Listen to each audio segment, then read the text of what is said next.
Selon 1 Jean 5, 11, et voici ce témoignage, c'est que Dieu nous a donné la vie éternelle, et que cette vie est dans son Fils. En demeurant en Christ, nous demeurons dans la vie.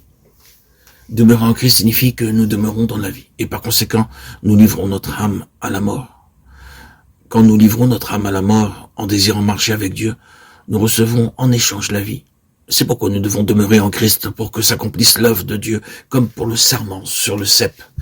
Cette unité est donc une chose très importante pour chacun. Les problèmes et les difficultés de relation doivent nous conduire à mourir à nous-mêmes et non pas à porter nos regards sur les autres. Nous devrions pouvoir dire, Seigneur, je ne veux pas de cette vie, je n'ai aucune raison d'avoir quelque chose contre quelqu'un. Je livre cette âme à la mort, car cela ne t'honore pas. Malheureusement, beaucoup tolèrent ces situations, ils restent en eux-mêmes, chantent ensemble des cantiques et disent Amen aux prières. Dans le passage d'Apocalypse 12, au verset 4 et 5, il s'agit de l'enlèvement et de l'opposition farouche de Satan lui-même. Le dragon se tint devant la femme qui allait enfanter, afin de dévorer son enfant. Lorsqu'elle aurait enfanté, elle enfanta un fils mâle qui doit paître toutes les nations avec une verge de fer.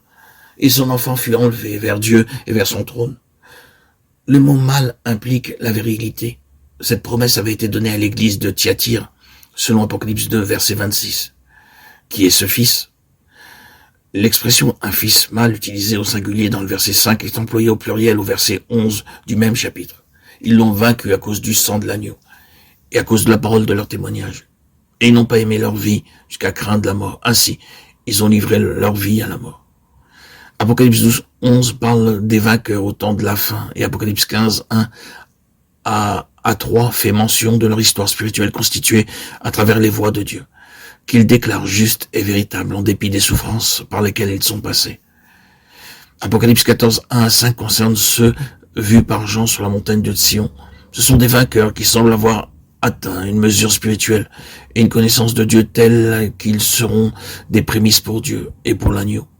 Il est possible que des responsabilités particulières leur seront confiées. Ces vainqueurs des chapitres 11, 12 et 14, 1 à 5 partageront le trône de Christ pendant le millénium, Apocalypse 3, 21, 24. Ceux d'Apocalypse 7, 14 viennent de la grande tribulation. Ils se sont repentis, ressusciteront au retour du Seigneur, régneront avec Christ pendant le millénium et n'auront pas les trônes, Apocalypse 24. Si nous marchons fidèlement, le Seigneur ne nous promet pas une vie facile, mais une vie d'épreuve par laquelle nous serons testés. L'apôtre Paul fortifiait l'esprit des disciples et les exhortait à persévérer dans la foi, leur disant que c'était par beaucoup de tribulations qu'il nous faut entrer dans le royaume de Dieu. Actes 14, 22.